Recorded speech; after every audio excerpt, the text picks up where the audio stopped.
Hello प्यारे बच्चों, कैसे हैं आप प्यारे बच्चों। आज हम आपकी क्लास 10th की मैथ की क्विज अभ्यास करेंगे। 14 अगस्त से 20 अगस्त तक का बच्चों ये आपका क्विज अभ्यास है। तो चलिए बच्चों शुरू करते हैं। बच्चों अगर आप हमारे साथ जुड़ सकते हैं टेलीग्राम चैनल पर, तो हम आपकी प्रॉब्लम को पूरी सॉल्व करने की कोशिश करेंगे और आपको जो भी काम आता है डेली का वो भी हम टेलीग्राम चैनल पर डालते हैं। तो आप हमसे कांटेक्ट करने के लिए टेलीग्राम चैनल ज्वाइन कर सकते हैं। पहला प्रश्न है, बहुपद की पहचान कीजिए। ओ एक्स की घात 2 प्लस 3x माइनस 5। तो बच्चों इसमें आएगा रैखिक बहुपद। अगला है, अर्धवृत्त को बनाने के लिए वृत्त के चौथे भाग की संख्या ज्ञात कीजिए। तो इसका उत्तर आएगा बच्चों 2। निम्नलिखित में से कौन -4/7 के गुणात्मक प्रतिलोम को दर्शाता है। तो इसका उत्तर आएगा बच्चों -7/4। अगला उत्तर है बच्चों, 5 कर्मचारियों का कार्य अनुभव वर्षों में दिया गया है। अमर के पास कितने वर्षों का अनुभव है। तो बच्चों अमर कहाँ है, अमर ये रहा।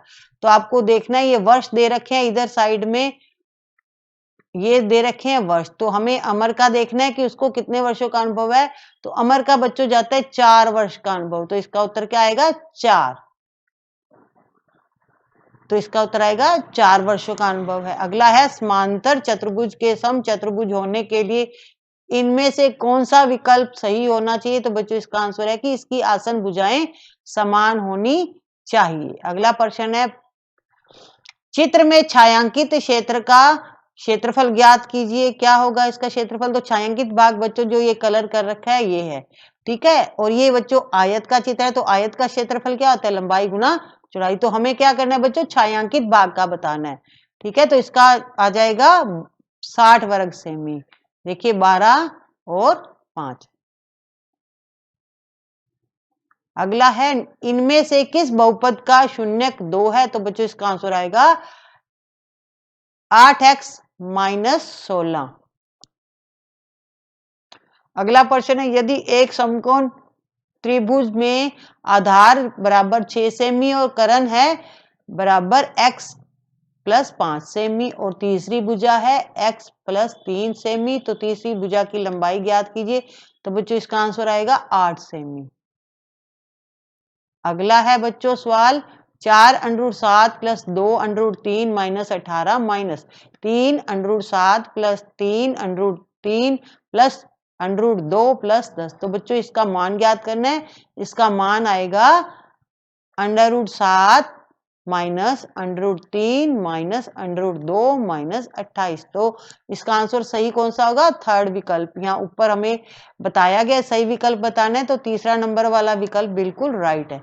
अगला है बच्चों, दी गई आकृति में BEDE त्रिभुज EFF का माप ज्ञात कीजिए। तो बच्चों यहाँ EFF नहीं है, EHF है। आप चित्र में भी देख सकते हैं EHF। तो हमें किसका मान ज्ञात करना है, EHF का। तो बच्चों इसका मान निकलेगा 45 डिग्री।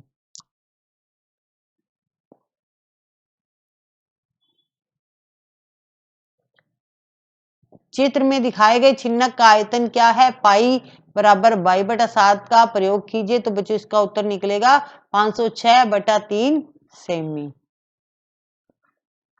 अगला प्रश्न है, निम्नलिखित में से कौन सी आकृति घूर्णी समरूपता को दर्शाती है। तो घूर्णी का मतलब क्या होता है, घूर्णन होता है घूमना। तो बच्चों एक तो 2 नंबर वाला और एक 4 नंबर वाला जो है ऑप्शन, वो घूर्णी समरूपता मतलब एक जैसी समरूप दिखाती है। तो वो आ जाएगा बच्चों आपका ऑप्शन 2 और 4। अगला है, यदि दी गई संख्या एक पूर्ण घन है तो 9,70,299 का आकलित घनमूल ज्ञात कीजिए। तो बच्चों इसका घनमूल निकलेगा 99, क्योंकि अगर आप 99 को 3 बार गुना करोगे तो उत्तर आपका आ जाएगा 9,70,299। बच्चों मैंने यह गुना कर रखा है पहले मैंने, क्योंकि आपको पता ही है ना घनमूल में 3 के जोड़े बनते हैं, ठीक है। तो पहले 99 को 99 से किया मैंने, तो इसका अंतर आएगा 9,801।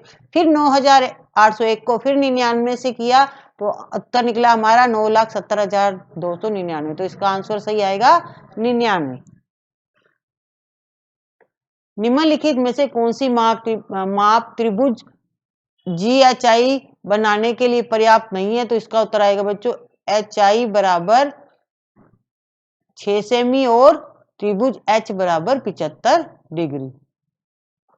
एक्स की घात 2 प्लस 2x माइनस 3 के गुणनखंड क्या है? तो बच्चों इसका आंसर आएगा पहला ऑप्शन है x माइनस 1 x प्लस 3। एक साइकिल का क्रय मूल्य है 21,830। यदि मूल्य वर्धित कर यानी वैट 18% लगाया गया था तो साइकिल का मूल लागत मूल्य क्या होगा? तो बच्चों इसका होगा आंसर 17,900.6। अगला प्रश्न है भारतीय टीम के 11 क्रिकेट खिलाड़ियों की आयु है। तो बच्चों ये सभी बच्चों की उम्र दे रखी है, कोई 26 का है, कोई 27 का, कोई 31 का, कोई 35 का है, कोई 22 का है। इस तरह से 11 बच्चों की आयु दे रखी है। हमें उनका एक तो निकालना है माध्या और दूसरा निकालना है बहुलक, तीसरा माध्यिका। तो बच्चों माध्य ज्ञात करने का बहुत इजी तरीका है।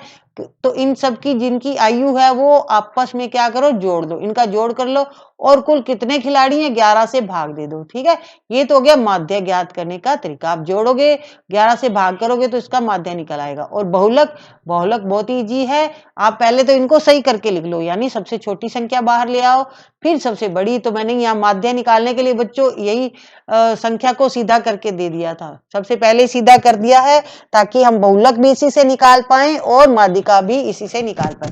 तो माध्य ज्ञात करने के लिए इन सभी को जोड़ना होता है, जोड़ने के बाद आपको इनको भाग देना है। तो बच्चों मैंने ये सीधी उम्र लिख दी है, 19 साल का पहला, 20 साल का उसके बाद फिर 21 साल वाला, फिर 22 साल वाला। ठीक है, अब भाग करोगे तो इसका माध्य निकल आएगा। बहुलक का क्या तरीका है, जो अंक सबसे ज्यादा बार आए। तो बच्चों मैंने सीधा कर दिया। बहुलक या माध्यिका निकालना हो तो सबसे पहले क्या करना है, आपको बिल्कुल सीधा कर देना है। पहले सबसे छोटी संख्या, फिर उससे बड़ी लेके आनी है। ठीक है, अब बहुलक का क्या तरीका है, जो अंक संख्या ज्यादा बार आए, जैसे यहाँ पर 27 है, ज्यादा बार आया है ना, 2 बार आया है, बाकी संख्या एक बार आई है, लेकिन 27 2 बार आया तो ये इसका निकल गया बहुलक। अब माध्यिका का क्या निकालना होता है बच्चों, तो आप इसको कर सकते हो n+1/2। n क्या हो गया, जो ये संख्याएं हैं कितनी है 11, तो 11 लिख दिया, फिर प्लस में 1 हो गया, बटे 2 से भाग कर दिया। अब भाग करोगे तो 6 आएगा ना, तो हमें 6 नंबर वाला अंक संख्या ढूंढनी है। 1 2 3 4 5 6, तो 6 वाला क्या हो गया, 6 नंबर वाला 24। अब आपका बहुलक कितना निकला था बच्चों, बहुलक 27 निकला था और माध्यिका कितनी निकली है, 24 निकली है। माध्य हो गया, जब आप जोड़ के भाग करोगे ना तो आपका माध्य भी निकल आएगा 25। ठीक है, तो ये तरीका है इनको निकालने का। अगला प्रश्न है पायल त्रिभुज को 10.5 सेमी त्रिज्या के गोलार्ध के आकार में काटती है। वह फाइल पेपर का उपयोग करके प्रत्येक अर्ध गोलाकार त्रिभुज की बाहरी सतह को कवर करती है। यदि उसे ऐसे 6 अर्ध गोलाकार त्रिभुजों को ढकना है तो उसे कितने फाइल पेपर की आवश्यकता होगी। पाई का मान आपको पता ही है ना, 22/7 का प्रयोग कीजिए। तो बच्चों इसका आंसर आ जाएगा 6237 सेमी। अगला प्रश्न बच्चों जो आपकी बुक के नहीं है, यानी मैथ के सम नहीं है, ये आपको बताने हैं कि आप दी गई प्रश्नोत्तरी का मूल्यांकन कैसे करेंगे।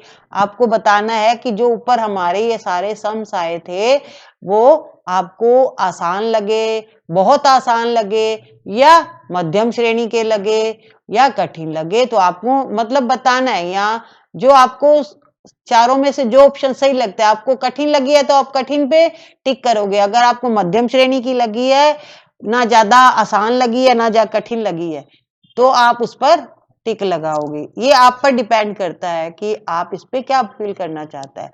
अगला प्रश्न है आपने प्रश्नोत्तरी कैसे पूरी की। आपने अपने परिवार की मदद ली, या आपने पुस्तकों या इंटरनेट की हेल्प ली, या अपने फ्रेंड्स के साथ बैठे, दोस्तों के साथ बैठकर आपने इस प्रश्नोत्तरी को जो ऊपर सवाल पूछे गए थे उनको हल किया गया, या आपने बिना किसी मदद के खुद ही किया है। तो चारों में से जो जैसा आपने किया है आपको उस ऑप्शन पर टिक करना है। अगर आपने फैमिली में किसी की मदद ली है तो आप फर्स्ट पे ऑप्शन पे टिक करोगे। अगर आप देखोगे कि मैंने पुस्तकों से, किताबों से ये क्वेश्चन हल किए हैं, या आपने इंटरनेट की हेल्प ली है, तो आप उस पर टिक करोगे दूसरे नंबर पर। अगर आपने अपने दोस्तों के साथ मिलकर बैठकर की है इनके हल, तो आप तीसरे नंबर पर टिक करोगे। अगर आपने खुद ही किया तो आप चौथे नंबर पर टिक करोगे। अगला प्रश्न भी बच्चों इसी से पूछा गया है। इस प्रश्नोत्तरी को हल करने के लिए आपने किसकी डिवाइस यानी मोबाइल, टैबलेट, कंप्यूटर का उपयोग किया। अपना था, मम्मी पापा का था या घर में नहीं है तो आपने अपने टीचर्स का मोबाइल, कंप्यूटर यूज़ किया, वो बताना है, ठीक है? पहले आपको बताना है कि मैंने अपने अध्यापक की डिवाइस का उपयोग किया। अगर आपने अपने टीचर्स की हेल्प ली है, उनका मोबाइल लिया है या टैबलेट, कंप्यूटर लिया है, तो आप पहले पे टिक करोगे। अगर आपने अपने मम्मी-पापा या भाई-बहन का फ़ोन लिया है, तो आप उस पर टिक करोगे। या आपके पास खुद के पास मोबाइल है, तो आप उस पर टिक करोगे। या आपके घर में भी नहीं है, टीचर की हेल्प भी नहीं ली है, आपके पास भी नहीं है, आपने अपने दोस्त की मदद ली है, उसका यूज़ किया है फ़ोन, मोबाइल, तो आप चौथे नंबर पर टिक करोगे। तो इसी के साथ आपका आज का जो क्विज़ था कंप्लीट होता है। वीडियो को लाइक और शेयर ज़रूर करिएगा और टेलीग्राम चैनल को भी ज़रूर जॉइन कीजिएगा ताकि आपकी प्रॉब्लम हो तो हम उसे सॉल्व कर सकें। तो थैंक यू।